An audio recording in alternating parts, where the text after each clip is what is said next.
And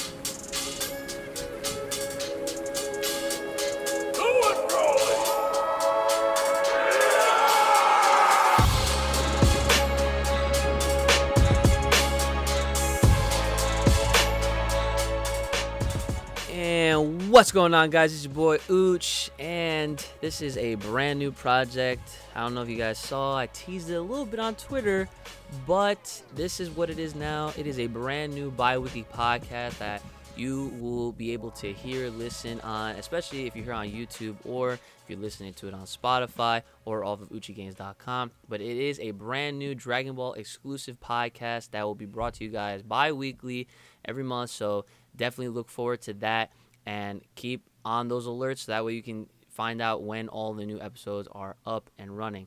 And to start us off with a bang, this one is we're starting off things at full power, just like the podcast is called.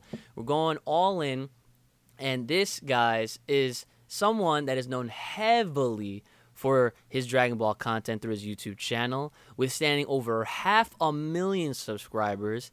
He has been and still is the current host of the Dragon Ball exclusive convention, KamehaCon. He is, and I quote, your favorite YouTuber's favorite YouTuber, and all the boys and girls want him. He needs no introduction. The big booty daddy. Please welcome Geekdom101. Excuse me, that's the big bad booty daddy. Gotcha, right? Gotcha. Anyways, yeah. I love that intro, bro. I thought I was the best at doing those, but you taught me on that one. Thanks for the kind words. Dude, no problem. Especially when you gave me the go ahead for all the boys and girls watch us. So the men want to be me and the women want to sleep with me. That's the Kevin Nash mentality of how to get over in wrestling, bro. That and can you get recognized at an airport? That's what matters most to him. So yes. It's wacky, man. It's wacky. But yeah, we're not talking about wrestling. We're talking about Dragon Ball. My other favorite thing. Yeah. So I mean, quick plug. If you guys are coming from the Eat Elite podcast, we definitely just did a whole episode on wrestling. So if you're a wrestling fan listening to this right now, definitely check that out after you're done listening to us talk about all things Dragon Ball. But I guess in particular today, we'll be talking about the hottest thing going on in Dragon Ball today is, Broly. So it is. The movie's going to be out January 16th in North America and Canada. Well, North America is Canada. The U.S. and Canada, North America. Gotcha. Latin America right after. The dates have all been published. It's everywhere. I mean, it's there are some countries that aren't getting it, but a lot of them are. So just check your local listings on that. And it won't just be for 4 days. It'll be for a couple of weeks, maybe more than that even in theater. So you'll have a chance to watch it. But hurry up and get your tickets because they are going fast, dude. The day one has been sold out in many of the big cities already. Oh yeah, like I know as soon as they dropped the news that they were selling the tickets, I immediately bought myself and my brother Uchi. That was part of his Christmas gift from me this 2018. So he was definitely excited to find out about that. I was even more excited to find out literally like just a few days ago that I was cordially invited to attend the New York City premiere event that's going on literally at the time of this recording 2 days from now. So literally Tuesday the 8th of January 2016. So I'll see it a whole week, actually 8 days early, and I'm super excited about it. I'm very happy you got in and you got to go to a place that's close to your home too. You didn't have to fly across the country or whatever, Oh yeah, like I was willing to try and make something happen if I was also invited to that as well, but yeah, because I know you definitely had to fly all the way out there, to like Cali, right? For LA, yeah, I did, but it was a fun trip, and I got lucky because I actually had credit with Delta Airlines. I had credit with, so I ended up paying half of what I did for the flight, but it was a 5-hour flight. It's crazy, and I'm going to be heading out to the UK very soon to do the UK KamehaCon event. It's not really public yet, and that's going to be a 12-hour flight, so I don't know how I'm going to survive that, bro. Sitting in one chair, not being able to, my ass is going to look like a damn chocolate pie, bro. Oh my God, 12 hours? Yeah, hey. For speaking as someone that has the experience of flying out there and Japan, I can confirm that yes the flights are very long, but there's definitely a bunch of different ways to overcome the long flights.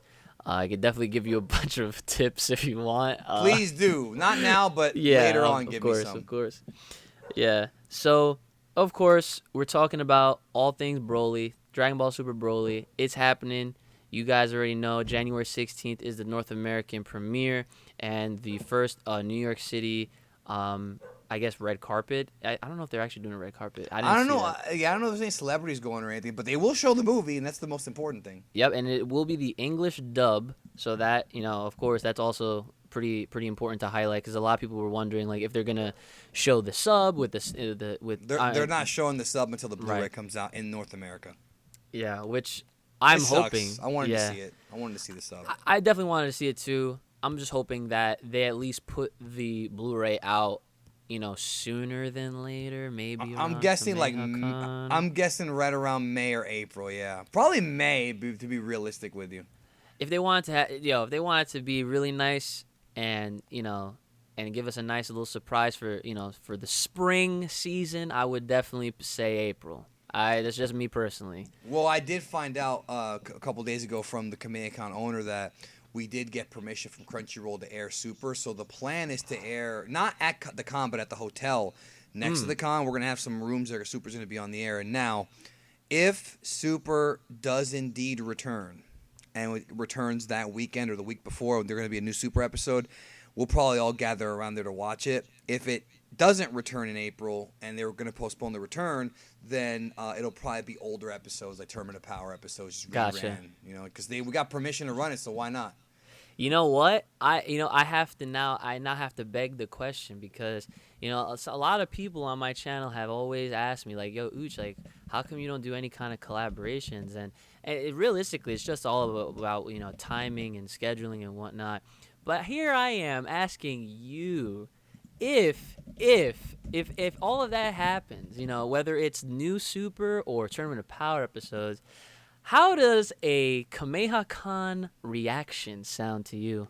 I would love if you did that, bro. We're gonna, from what I understand, we're gonna have an internet connection for people, so I would love that. Kamehacon always encourages creators to do their thing, as long as they're not like bugging the actors and. That's not gonna fly. Like, or bugging us. Like, if somebody wants to, like, for example, yourself. Like, you have a panel at Kamehacon about Broly, but if you have 15 people coming up to you saying, "Hey, will you do this? You do that?" When you're trying to grab a bite to eat, you know what I'm saying. But I love it though because everybody was so nice. Like all the people I met there were so nice. Kamehacon 1 was like literally like Woodstock, bro. You were there. It was. Dude, I know. It was so much love. Really awesome to experience. It was I feel like it was definitely it made its place in the history of the fandom. I would definitely say that for a fact. And I know, just being an outsider looking in, I could tell, man, you were the guy at that con, dude. You were like the celebrity of Kamehacon. Well, me and the actors, Horikawa, of course, being the big one, because we got, getting anybody from Japan is very, very hard. Oh yeah, very hard, very, very hard. Nobody has any idea how hard it is to get guests from Japan. The language barrier, everything is just, it's tough. It's definitely tough, but we're looking at Broly right now. Of course, gonna break down some quick info for you guys. Before we get into our main topics at hand. So Broly, the Dragon Ball Super Broly right now is the 20th film in the Dragon Ball series. It is arguably, probably not even, I don't even have to argue this, but it's one of the most anticipated Dragon Ball films of all time. During its first weekend in Japan, it already earned roughly 9.2 million, beat out Bohemian Rhapsody, movies like Fantastic Beasts. I heard that it was in 2 weeks it was at like 22 million, but I haven't confirmed that yet. Yeah. But either way, yeah, it's the #1 movie in Japan, point blank. Yup, beat out even the likes of the kid-friendly Yokai Watch. It beat Bumblebee. I couldn't believe it. Oh, it did? Yeah, I couldn't believe it. And Wow. Transformers. Well, it's Transformers. The brand is hurt, but Bumblebee was a good movie. Yeah, I heard it was good. I heard good things about it. So that's. I wonder if Spider-Verse was in Japan. I don't know. Oh no! I can tell you that they didn't get it at the same time we did, because I did see some ad for it on Twitter because someone shared like the Japanese commercial for Into Spider-Verse, which I loved. I haven't seen it yet, but everybody keeps telling me to go see it. The best Spider-Man movie ever. You gotta see it. It's great. I can confirm it's very good. But I don't think they're getting Into the Spider-Verse until like March or something. Yeah, well, I hope they like it. Yep. So yeah, Dragon Ball Super Broly, in comparison to Resurrection F, like I said, that first weekend brought in roughly 9.2 million. Resurrection F only brought in 8.1, so this movie already surpassed Resurrection F. It's already going to smash Resurrection F easily. And then, of course, the story, screenplay, and character designs have been written all by Akira Toriyama himself. And the big one, Broly, is now officially canon. I know that's a word. I know. It's a word that I myself, and I definitely have to I definitely have to look to you on. Well, here's the thing. One. Well, I will say this, about Broly being canon or whatever. I will say this. I actually think that doesn't even apply to Broly because I don't think this makes Broly canon. This is a new Broly. See, if it were this, you know what I'm saying, right? Yes. The old Broly is very different from this Broly, so I don't know if it's fair to say that Broly is canon. I would say it's more fair to say that this new Broly is like a reinvention because he's very different, with the exception of Paragus being his father, him being in exile, and him looking like the old Broly when he goes into full power mode. This Broly's a totally different character. I mean, he doesn't even act like the old Broly at all, dude. So I don't know, man. It's like I feel like when you say something's become canon, it's like the old stuff versus, that's. But again, I'm not gonna get mad over it. It's just that it's a new Broly. It's a new Broly. Gogeta, I don't know if it's a new Gogeta because it's just Gogeta. It's just there's not that many differences in old Gogeta and new Gogeta. But I do like how in the movie, and this is not really a spoiler, but he's not overly cocky, but he's not overly serious. It's a good little mix. Like there are parts where he's funny, Gogeta, I mean. Then there's parts where he goes into action. And I like how they gave us kind of both sides of the fusion. Right. Yeah, that's really good to know because, of course, you yourself being one of the lucky ones out there that got to see the premiere back in December. Oh, no, was it November? November 16th? No, November. November was the Japanese premiere. I didn't get that lucky. I wish I did. Right. U.S. premiere was in L.A. Gotcha. Okay, yeah, that's right. So yeah, you did see it. You're already one of the few out there in this world that outside of Japan that has seen the movie legally and officially, I might add. Right. And yeah, like, I think that's it's a pretty big deal. And you'll be on the list in just 48 hours. Y'all have no idea, but I'm gonna try not to scream during this episode because I already know I project very well as it is, so I'm not gonna try to make your ears bleed during this episode. But yeah, I mean, hey, just thinking about where we've where everything has been at and just the importance of the character. I mean, I'm doing a whole panel on Broly at KamehaCon, so shout outs to that. Which I will be definitely going in full detail from Broly's start to where he's at now. Start from the bottom. Now we're here, I guess, if you want to make that little Drake reference. Oh boy. Yeah, like as far as the whole word or phrase, Broly is canon now. I have to now 100% agree with how you put it. Simply that you can't even treat this as Broly the character being canon because this is Akira's new Broly. Yeah, dude, this is Akira Toriyama's Broly. So by definition, this is an all new character, obviously heavily referenced and taken from and inspired from the original one from the movies back in the day. I think he's better. In my opinion, I think new Broly's better. Look, I can tell you this right now, off of just seeing the tease and the little note that Akira left us all to just drool over and be super excited about back in the summer. It was like July or something like that. Right, yeah. Off of those two things alone, dude, I was so sold on the idea. I was like, oh, this Broly is 100 times infinitely better than the original Broly. And this is coming from a huge Broly fan, someone that And I'm sure you can remember this. I know you did say you were a Broly fan before. I remember that. Yeah, we've been But I am curious if you're gonna like this new Broly, because he's very different from the old Broly. He's much more likable as far as a person goes. He's not a devil like in the old Broly was. Yes. Like you definitely know that.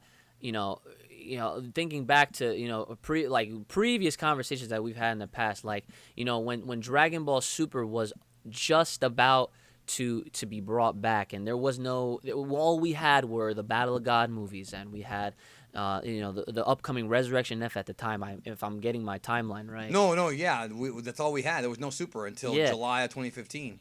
Yep. So with all that being in mind, I even was saying back then, like, look, when there is something that is popular, that there is a high demand in, and it's very universal, because again, you have to think Broly as a character is not just popular in the United States, it is very popular in Japan. Everywhere. And that's the thing. I'm glad you said that, because there's a lot of misconceptions from people saying that, oh, well, Broly was only popular in the U.S. That's a bunch of crap. No, look here at Dragon Ball Heroes. They brought Broly back an infinite amount of times. Super Saiyan 4 Broly, Dark Broly they love their Broly. And now we have another Broly. Now we have the new Toriyama Broly, which is, they're going to do Broly versus Broly. I hope that you know that. Ooh! Like in Heroes. In the video games. Yeah. Old Broly versus new Broly. Yeah. They have to, bro. Of course. Like, I can tell you right now that being someone that, I knew that one day at a point in time where, there was no guarantee that we would ever get a brand new continuation of Dragon Ball Z. I knew that that it would happen. It would come back, because I did, because and this is just the fan in me speaking out loud, like just using just raw facts and just common sense. It's like, okay, if they're gonna drop this Battle of Gods movie, they're testing the waters here. They're really trying to see where the fandom really is, and if we are still here. And they figured it out. They realized, like, okay, well, they're still there, and it's only getting more popular. I figured that the next best thing, obviously, to top that, of course, they did the Resurrection F movie after, but what did they do? They announced that the series was going to finally get a continuation, and I also said, like, once that happens, and if and when, I knew that one day, if it's any character that's going to be brought into the mainline continuity, the storyline of Akira Toriyama, that Broly was going to be the first guy that they do. That's interesting, because I couldn't believe it. When I first found out it was Broly, I couldn't believe it. And I know, and trust me, I will never forget the day that, Me neither. I'll never forget it. It was on Twitter, right? There was a leaked image of, I think it was like a poster. There was the poster. We didn't know if it was real or fake. I asked like 10 people, is this real? Is this fake? Is this real? Is this fake? Yup, and there was so many people up and down that swore that, oh man, if you believe that this is real, you're stupid. People were getting downplayed, insulted. Including me. And then once I said it was real, and AJ said it was real, it was like, uh-oh. But I actually didn't say it was real for another hour after the poster was, because I couldn't believe it, dude. And then K17, who's actually in Japan, was like, nope, it's real. It's like, oh no, he was pissed off at first, but I am glad that I'm not. Look, a lot of people don't like Broly. I know. But again, even if you don't like Broly, this is a different Broly. So even if you don't like Broly, you should still see the movie, because it's not the same Broly. For good reason. As a Broly fan, like I've been saying, yes, I am definitely aware, because me personally, this is just my opinion. If you are a fan of something, if you love something a lot, you gotta be aware of the pros and the cons. What the bad things are from it. What the good things are. Where it really has its highs, and any kind of lows it has. And I know that the original Broly gets a lot of heat from people, because if you look at his character, we're referencing the movies now, the original movies from the 90s. He wasn't a very well-written character. He was the biggest question was, why is he so mad? That was it, yeah, the Goku crying thing, and they fixed it in this movie without going into spoilers. It's not here. It's not here. Yep. See, And they actually, I didn't mean to interrupt you, but they actually gave Broly's powers meaning. Like they explain as to why he's so strong. Kind of. They don't go into detail, but they do explain as to why he's so powerful. Yes. And it has nothing to do with his hatred for Goku, because there is no hatred for Goku in this movie. And I think, again, like it just adds to my belief that, and my instinctual like feeling that as soon as they showed off what he looked like and Akira's note, right. I knew that this Broly was going to be infinitely better because, like, I mean, it wasn't hard. Akira Toriyama, he must have watched back the films. He goes, damn. He did. He said he did. He admitted it. Yeah, he must have watched it back, and he said, okay, well, this is what I'm going to change. And, it wasn't really too hard because, again, the original Broly has some flaws. I mean, granted, that flawed of a character, look how popular he was. So popular to the point where, in video games and amusement park rides and just promotional material altogether. The new card game that came out a few years ago, they always use Broly. Why? Always. Because the man is green, got Super Saiyan, his hair, he got a little tint of green in it. He definitely got I think because he's a big tank and he mowed through people. Yeah, dude. That's got to be the reason. Yeah, people, he is the Hulk of Dragon Ball. Especially, without spoiling it, in this movie, he's definitely the Hulk. See? He really is. Like, now he's become the Hulk. And now, again, I don't want to spoil the film, but... Try your best. Try your best not to. I'm just saying that there are a lot of similarities with him and Hulk now. Bruce Banner and that whole, Bruce Banner's not a bad guy, but... when he gets mad, he loses control, and that's essentially the Broly character now. You don't want to get him pissed off. Exactly. So, just kind of thinking back to this whole timeline of how the character's popularity just grew over time, and here we are. Like, I mean, last year this is where it took place. Like, I remember they dropped that first tease, and at first, a lot of people were thinking, "Oh, it was Yamoshi. It was Yamoshi." Like, oh, it was like a lot of people. Yeah, right? Yeah, and my gut instinct, I was like, "There's no way," like, because you have to think as a fan. I'm over here just minding my own business, trying to enjoy like whatever they're putting out, with Dragon Ball Super being around, and like my personal checklist was this. Okay, give me Dragon Ball back. Check. Okay, give me a Future Trunks back. Check. Give me an evil Goku. Check. Okay, literally all that's left is give me Broly. And it's such fan service shit. I mean, don't forget, give me Super Saiyan 4 versus Blue. Then Heroes does it. In Heroes, right? Oh my god, dude! It's such fan service schlock. Like, I mean, that's what it is. Whether you like it or not, Broly, Gogeta, this is all fan service schlock. But that doesn't necessarily mean it has to be bad. And right. I don't think Dragon Ball Super, including Broly, can touch the original series, Dragon Ball and Z. I just don't think Toriyama is at his peak anymore. I think he is past his prime. And also to play devil's advocate, I think you have to accept Dragon Ball for what it is now. Dragon Ball now is not what it used to be. The arcs are shorter. They're not as good. Storylines are nowhere close to being as good. The side characters are not utilized anymore. It's all the Goku and Vegeta show. You have to accept that, or just not watch it. And I've accepted it. I mean, I just want to go in that movie theater or go into the TV show every Saturday night, Sunday morning, and just have a good time. That's all I want. I don't really care too much about it. I think if you look at it like that, it's great. Right. If you compare it to Dragon Ball and Z, I don't think there's any comparison. I think the old stuff is better significantly, in my opinion.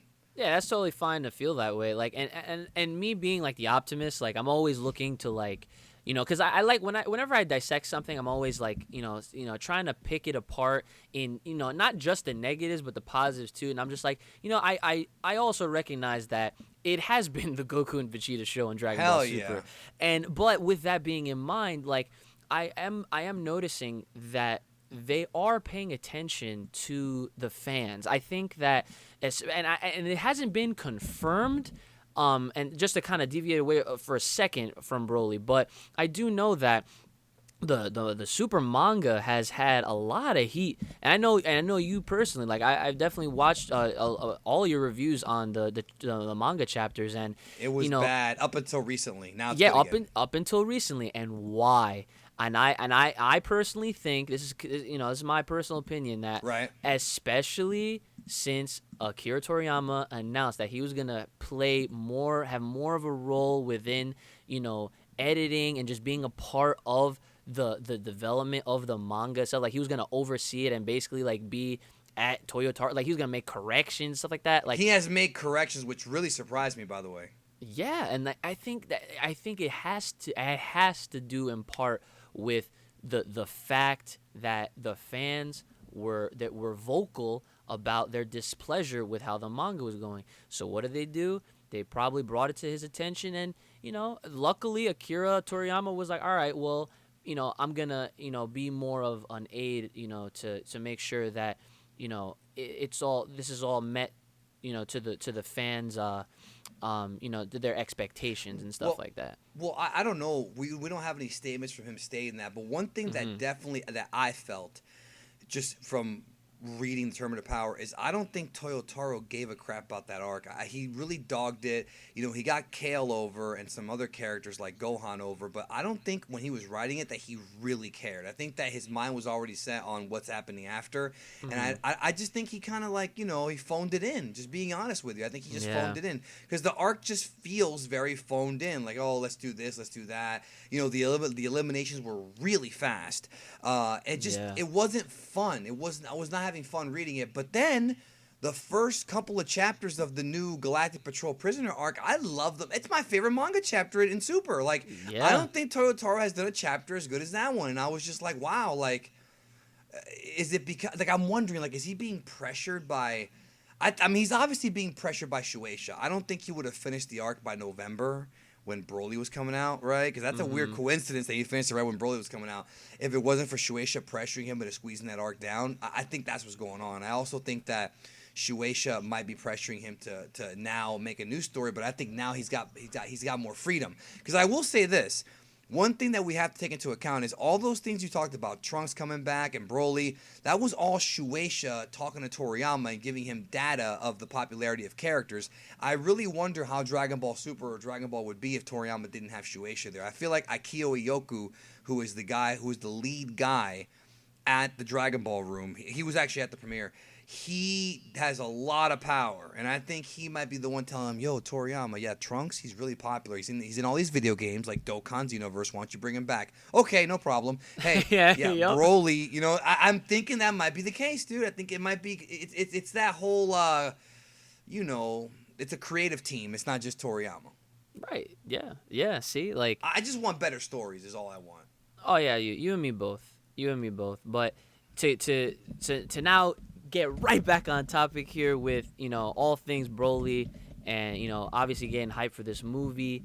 I do want to now ask you, what are so we do know that off of so obviously we're not gonna be talking about any spoilers here because I'm still waiting to see the movie. There are some obvious retcons in the film. Especially the first quarter of the film. Yeah, there's some retcons. Yes. So I want to talk a little bit about that. Pick your brain a little bit. And of course, no spoilers, but how the retcons could potentially affect the future of the Dragon Ball franchise. I mean, I don't know, because I don't know if they can really affect the future because most of the retcons happen in the stuff dealing with the Saiyans and the history stuff. So I don't know if we're going to go back to that. Bardock is he is Dragon Ball minus Bardock. This is not a spoiler. He's a lot softer. They changed that. They kind of somewhat, it wasn't really a change, but they explained more about how Frieza got power. And they also, it pretty much is like the Dragon Ball minus story with more stuff. Like I said, Bardock is a lot softer. They added Broly to the whole like Saiyan history thing, of course. The only real effect I can think of is just Broly being, a thing without going into spoilers. I can't really say what happens at the end of the movie, but he's a thing. So there's that. But also, it's a spoiler, but the dragon when he's summoned, he's supposed to grant 3 wishes, and he only grants 1. That's not really a spoiler, I don't think. And I think they might have just screwed up on that, but that was... I don't think it's a retcon. That's just somebody made a mistake. So that's kind of a retcon. I mean, I don't know. I don't think it's a retcon. I think somebody just screwed up. Or it's like a small plot hole then. Plot hole. But it's more of a plot hole, yeah. There's that. I feel like... And I've said this before, all right? One of my critiques of the film is that the first section of the movie is the stuff about the history of the Saiyans. The way it works is you've got, like, some of the Broly stuff. You got Frieza and, like, the Saiyans, and then you've got the Broly stuff. Then you've got the Bardock stuff. But it feels very disjointed. I think you'll notice it when you see the film. And clearly, this was probably the stuff that was chopped out from Toriyama's script. Because it really feels like, okay, they got the Broly Paragus story, they've got the King Vegeta story, they have the Frieza story, they have the Bardock story, all going on at once, and they're cutting between all of these, and it just comes off very, like, you could tell there was more there. Like, I think Toriyama, because he delivered a 3-hour script, and I am thinking that this might be the stuff they cut out. But one thing I do love about the movie is that it is like Infinity War, because it focuses on Broly. This is the story of Broly. Like, we see... The whole second act is development for Broly, the history of Broly, what he's been doing for the past 40-some years. You know, all these different things are the second. And it's funny because when you look at Broly, you think he's like, because he's you know, he's a Saiyan, he's like Tarzan. You think he's like 25, but he's like in his 40s. But for Saiyans, being in your 40s is not really that bad. Yeah, no, it's not. But it's funny how all these guys are in their 40s, dude. And like in real sports, like real like basketball, MMA, 40-year-olds, very few of them can't fight. Randy Couture, but these guys are going in there smashing the Arctic, break they're the Saiyans. ice. They're not humans, you know. Exactly, but it's just funny to me how, you know, they look 25, but they're actually like a lot stronger. So I mean, those are mostly the retcons. Obviously, the legendary Super Saiyan thing is not mentioned, although I feel like with what they said about Kale. Because remember, Vegeta said she might be the legendary Saiyan. I think that if they continue the story with Broly and Kale, that could lead to something. But I don't know. Yeah. I have no idea. Yeah, I mean, so, you know, obviously we're talking about retcons here. I have to also mention that there was that this is factual that at Toei Animation they do have a whole Dragon Ball like sanctioned like studio, right? Shueisha, yeah, the Dragon Ball room. The parent company, not the parent company, but the company above Toei has it, yeah. Right, okay. Well, Toei now has it, okay, I'm sorry. Yeah, there's the Dragon Ball room in Shueisha, but now Toei does have like an animation office specifically for Dragon Ball, which... Yeah. If anybody thinks it's not coming back, I mean, why would they open up their own studio, dude? Like, are you nuts? Like, yes. And not just coming back, probably coming back better, I hope. Right. So with that being in mind, they have their own division specifically for Dragon Ball. So that way, you know, it's like, okay, well, that way they can, you know, we can hope, like you said, you know, provide us with some high quality Dragon Ball once it does make its return. But in relation to this retcon, although the retcons that have taken place in Dragon Ball Super Broly, makes me wonder, do you think, and this is something that, you know, it's not seen a lot or, you know, much ever in, you know, Dragon Ball. You see it in a lot of other animes. But my question, do you think that there could potentially be an opportunity for them to not only just bring back Dragon Ball Super, the anime, but they can now finally have this opportunity, this chance to give us other types of Dragon Ball, whether it's side stories, animes, or if they even go as, you know, they go back as far as even just redoing, you know, the Dragon Ball as we know it from, you know, like going off of the retcons that they basically started us with in the Dragon Ball Super Broly. Well, I can tell you that Dragon Ball Super will return at some point, without question. Yeah. That's happening. I mean, there's too many people that we talked to on the inside have stated this. There's no denying it. It's going to come back. And actually, what's funny is we might get an announcement sooner than later. I think what they're probably going to do with the side stories is probably focus them more to being manga. Because like that Yamcha one was a big hit. So I think if we ever see stuff like, you know, the story of Jiren and the story of Hit, it'll probably be manga. And the only reason why I'm saying this is because the Toei animation staff is extremely busy in 2019. Gotcha. They're working on a Precure movie, which is gonna have Naoto Yoshida probably working on that probably. We got a One Piece movie coming out. They're gonna put all their top animators on that. So should Dragon Ball Super return, it's not that they're not gonna have the animators, but they got to give them more pre-production time, which is why supposedly the pre-production for Super already began in October. That's information that we gathered on the inside. The director of One Piece, who used to direct Tournament of Power, has disappeared, and many believe that he is now working on Dragon Ball Super's return. Now, that being said, I think people keep saying we're going to get a new anime and a new movie. We might get an announcement for a movie. I don't think we're going to get a new movie because they have too much stuff coming out in 2019. Toei, does. But you never know. That being said, I think we're going to get the anime and then maybe a movie. Maybe in 2020 we'll get a new movie, but I don't think we're going to get a new movie in 2019. They would have announced it already. Yeah. We knew there was a new movie. Look, I knew, I hate to say it, but I'm not going to BS you. I knew about this movie in August of 2017. I was told about this film. Somebody saw a contract in Texas with Funimation about, I didn't know it was called Broly. It was a Dragon Ball Super movie. So I knew about it. I did not report on it. It was a private conversation I got. And then right around October is when the rumors started to come about the new movie. And then we finally got the announcement in December. So if they're going to put out a movie in 2019, it would have already been announced. The series, though, that's a different story. Don't forget, Dragon Ball Super started July of 2015. They announced it in April after Resurrection F came out in Japan. So they could announce it next month for all we know in February. Who the hell knows what they're going to do? Especially since they do have it's pretty much confirmed that they have been in pre-production phases and they've been working on the new anime to make whenever their return actually is, it's going to be completely different than how they originally put out Super, because looking back at how it was, they announced the return of Super before the Resurrection F movie even released. In America. In Japan, it was already out for like a week. Yeah. Right. Yeah. That's right. So, right. And of course, because of that, everything was rushed, and, the rest is history. And a lot of people, that's when all the complaints started coming in, because the animation quality was not at its peak. It wasn't at, because of the pre-production problems. Yeah, they fell apart. They want to avoid that this time. Exactly. So it's really good that they've been paying attention to that, and they've been doing that. And like I said, they have the divisions open with Shueisha, with Toei Animation. So, obviously they just have to make sure that they get, the people that are involved. They have the corresponding pre-production time. So, as far as Dragon Ball Super goes, it's coming back. At this point, it's like there is no question. There's not a doubt in any of our minds that it's going to return or not. It's definitely going to. Absolutely. It's going to happen. It's just a matter of when.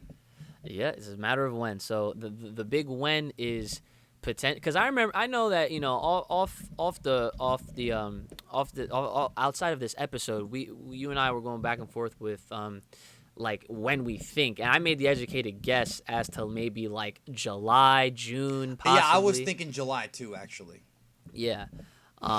So there's that slight light of hope that it might show up in April, in springtime. I hope it's July because they have more time. Yeah, of course. It could be in April.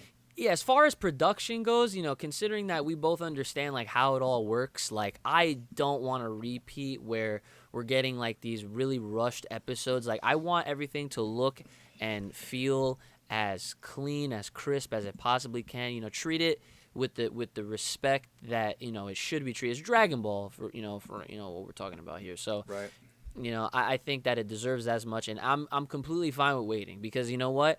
That gives us, now we're in January right now. It gives us another 6 months to just hype it up, to just look forward to it, to just, think about and, talk about what they could do. Are they gonna start us off with doing something similar to how they did with Battle of Gods, where they animated.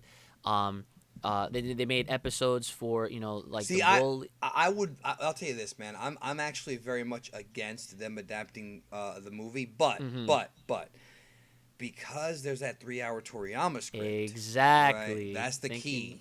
Yup. And apparently the novel, the one that's coming out for Broly, doesn't really have any new scenes in it. So what the hell was cut from the movie? I want to know. I'm super curious about what was cut out of the movie. Yeah, like, because you have to think, like, Akira Toriyama, like, he put time into that 3-hour script. Like, that's not, like, something you just, write up in 5 minutes. Hell no, dude. I'm shocked he even did a 3-hour script. I'm shocked. Exactly. So it's like, as a fan, as someone that, for speaking about you, like, you've already seen the film, and for someone like me who's been anticipating to see it and to know that, like, what's the runtime? It's like 140, 120 It's 100. minutes? It's exactly 141 minutes, 25 seconds. Bet. All right. So there that's you go. including like the credits and everything.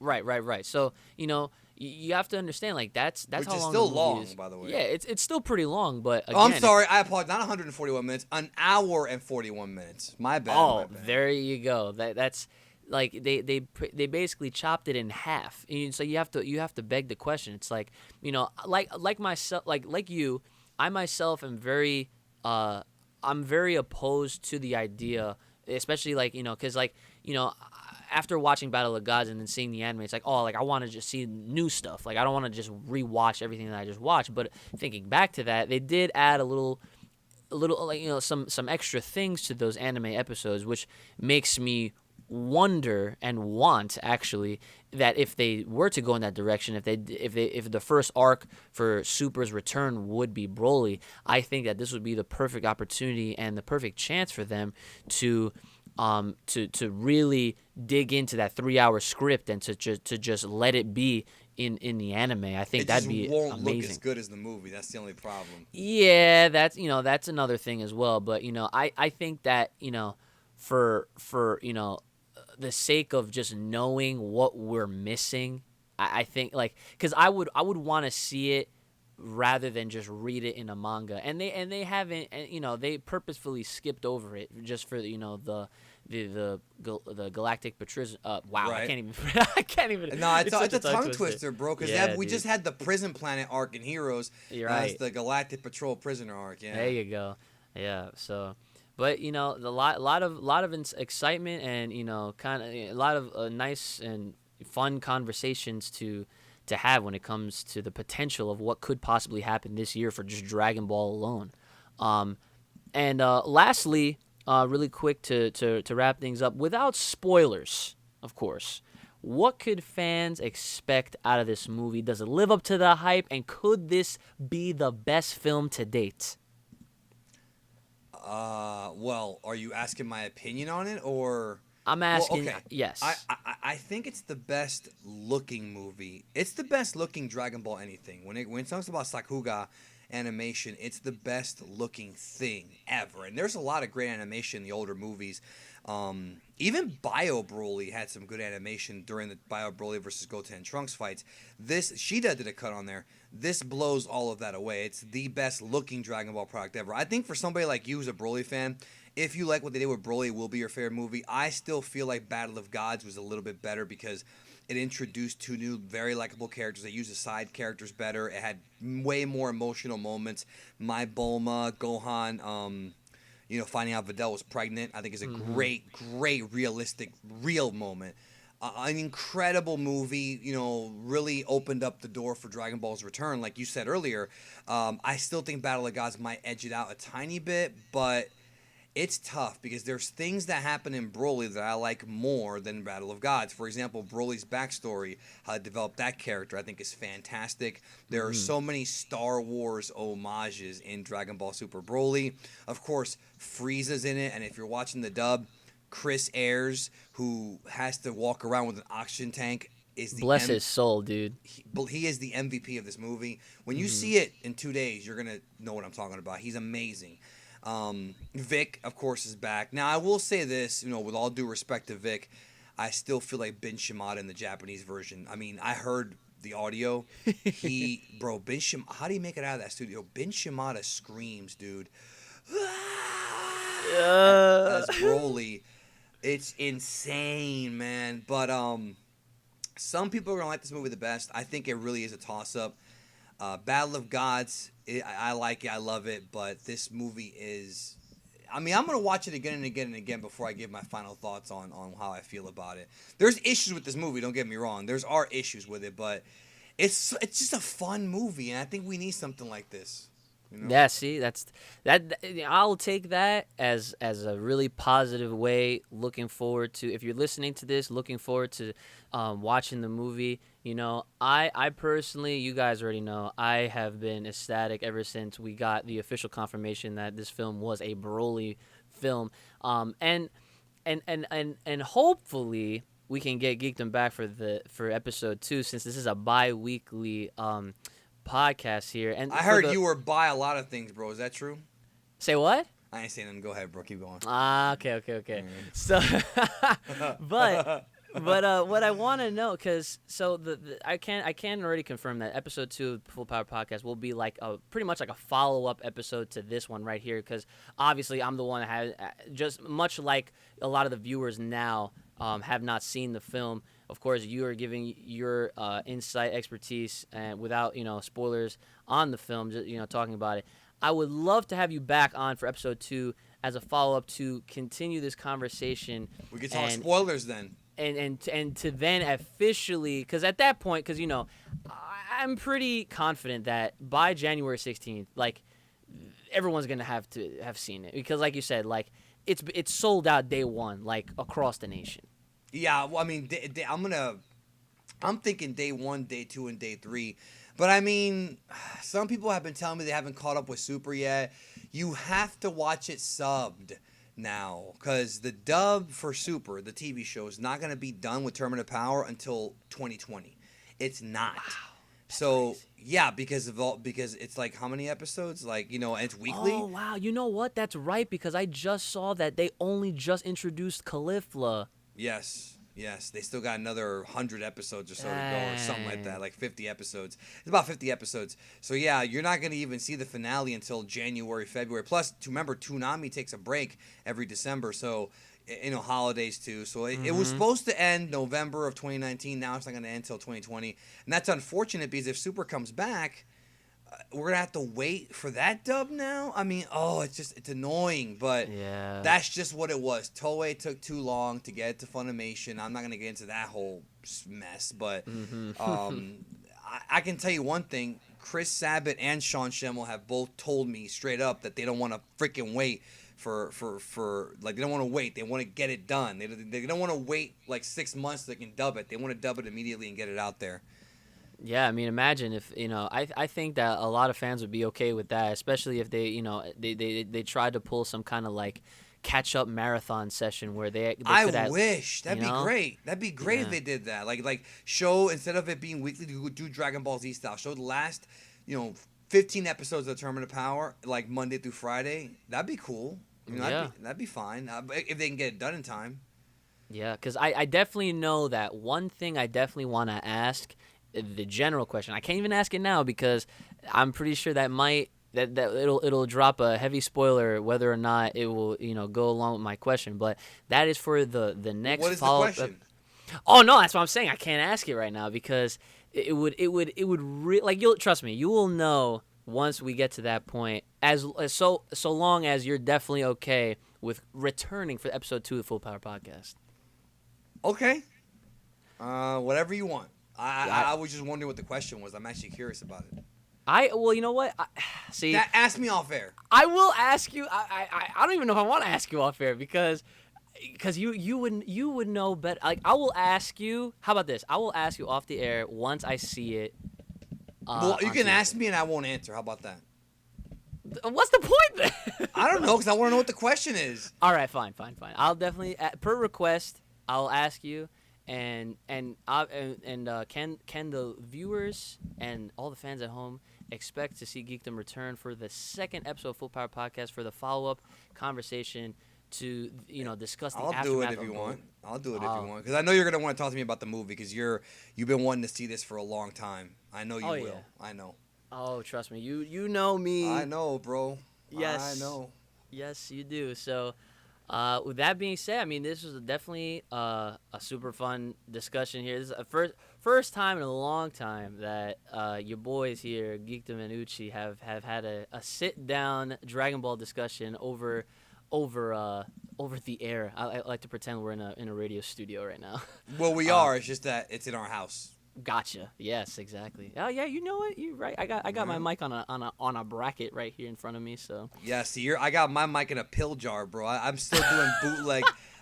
I got a Rock Band mic in a pill jar, dog. I still 4 years and counting. Dude, get you like a I bought I didn't buy it. MJ bought me a Blue Yeti, and believe it or not, this mic sounds better. I'm not kidding. I tried recording with both. That one sounds muffly. This one sounds better. I'm not kidding. Folks, if you're out there and you want to do podcasts and you don't have enough money to buy an expensive mic, get a Rock Band mic. It's $13 on eBay, and do like me. Yeah, you just gotta at least get a good stand, so that way you don't have to put it in a pill jar like you do. The pill jar works for me, bro. I know what you're talking about. It works for me. All right. Well, either way, appreciate you coming on the show as always. It's always appreciated, and definitely, I was gonna say appreciate it again, but no, it's all good. I'm here. Yes, feel free to plug in whatever you'd like, social media, projects, anything upcoming you might want to tease for anyone listening that's coming from the Geekdom101 channel. Well, this is Dragon Ball. Yes. Yeah, Geekdom101. Really your most authoritative news source at this point for Dragon Ball. Sorry, but it's true. It is. On YouTube and video. But right now we're kind of in a little bit of a break because Broly's about to hit and there's no new Super yet. But so I'm doing a lot of like deconstruction videos. Like I like doing those more. I got a video coming out about Paikon, like his history. I got that coming out. Cool. I got a video about Whis and his power coming out. I just did a video how Vegeta became Super Saiyan God because some people just didn't know how, and I just did the video. It's doing pretty well. Goku's mastery of combat, like the symbolism in Goku's gi. There's a lot of. I'm always dropping stuff, man. I was doing daily videos for a while. Now I'm doing them pretty much every 2 days, except for the weekends, just because I'm kind of like trying to relax a little bit because I've been killing myself for 3 years, almost 4 years, and I think it's time for me to take a break. Plus, I got to plan KamehamehaCon. Come to KamehamehaCon too. Uchi will be there, and so will I. Uchi will be having a panel, and I'll be hosting a few panels myself. So. Yeah. Yes. KamehamehaCon 2 tickets are on sale right now. KamehamehaCon.com. Just go on there and then go over. I think you should be there by now. Let me take a look real quick. Guess. Hold on, my computer's going kind of slow. Content creators. Hold on, let's see if you're there. Yes, you're right there next to Kendamu, MJ, and AJ. So Uchi will be there doing Broly stuff. You'll be there all weekend, right? Just hanging out. Oh, dude, of course. I would not miss this convention, especially after going the first time. Like it was super amazing just to be a part of and in the middle of the entire fandom. Got to meet some cool people. Finally met you in person. Yes. And yeah, I hope to meet a bunch more. I'm super friendly. I don't bite. But if I'm wearing a Bullet Club shirt, I definitely throw out the too sweet if you want. I might wear the Buffet Club shirt, bro. You know about the Buffet Club? Buffet? No. Oh, dude, Ebisawa has it, bro. Maybe I'll send you a fucking. Sorry, I didn't mean to curse. I'll send you the link to it. Yeah, it's the Buffet Club, bro. It's an actual shirt. Dude, Buffet. What is it like? It's the Bullet Club, but instead of it being like the skull with the cross, it's a fork and a knife. And pizza and chicken. I'll show it to you. That's funny. It's called the Buffet Club. Yeah, jump, feed, repeat. Yeah. So. Yeah. Okay. Well. Lift weights and clear plates. That's funny. Yeah, it's awesome. Yeah, and then of course you guys can follow us here at the Full Power Podcast at Uchi Games. That is a funny shirt. Oh my God, I see it in front of me right now. Yep, the Buffet Club. You gotta get the Bullet Club shirt and then switch to the Buffet Club shirt at night when we go out to eat. Bet. That sounds like a plan. I'll definitely be doing that. Follow me at Uchi Games for all of the anime, video game related posts, especially with Dragon Ball Super. You can follow me there. Pretty much, you could just type in at Uchi Games on just about all the major platforms: Twitch, Twitter, Instagram, Facebook, YouTube. I'll be there making your your everyday content as far as, anime. We do talk about some other things outside of Dragon Ball, but of course, a lot of you guys are familiar with who I am because of Dragon Ball, so I obviously have to give a nice big shout out to Akira Toriyama for putting me at work. So that's the same thing with me, man. I'm blessed that Toriyama's giving me an opportunity to do something I love for a living. It really means a lot to me. I have no words to say, because if it wasn't for him, I wouldn't be here. Dude, I wonder I feel the same way, because I actually but quick little story before we actually get off the air here. I always tell my brother, I'm like, dude, like, imagine like how different our lives would be, because like I literally only just decided, I was like, hey, like, do you wanna, like, do you care if I like just put this camera on us while we watch this episode of Super? Because like if we like, because we were like freaking out at all these episodes, like, because at the time it was like the Zamasu arc with Future Trunks, and we're like, we're like popping off, and like we just started doing the reaction videos like right before like one of the best parts in my opinion was right when Trunks went berserk, and that reaction alone did like really well. And it got a lot of attention, and a lot of people started interacting with me and my brother, and obviously, if it wasn't for that, I think, because of course ever since then, like, Dragon Ball became like a mainstay on my channel, because before then I was only doing videos about like Pokemon stuff. I remember we went to Japan. That's the first thing I saw is your vlogs of going to Japan. Yup. So I've come a long way. Not at your level yet, but you know what? We got a lot of growing to do, a lot of powering up to do. Well, that's okay. The ride is definitely fun, especially with this year. I mean, got my dude Geekdom over here already putting me out there on a panel, nonetheless, for Broly specifically for KamehaCon. So a lot of awesome things to look forward to. A lot of other works to be done. But yeah, man, super appreciative and thankful for Akira Toriyama and all his amazing work with Dragon Ball, because we, like you said, we wouldn't even, who knows where we would be right now. Maybe we'd be talking about wrestling or something. I don't know. That's true. You're right. Either that, I know I would be miserable though. I'd be working IT and just, I don't like corporate America, yo. I'm not a fan. I feel you. I definitely feel you. Yep. But again, we'll definitely catch us again in about 2 weeks time for the second follow-up episode of Full Power Podcast. It's been your boys Uchi and Geekdom101. I'll see y'all next time. Bye.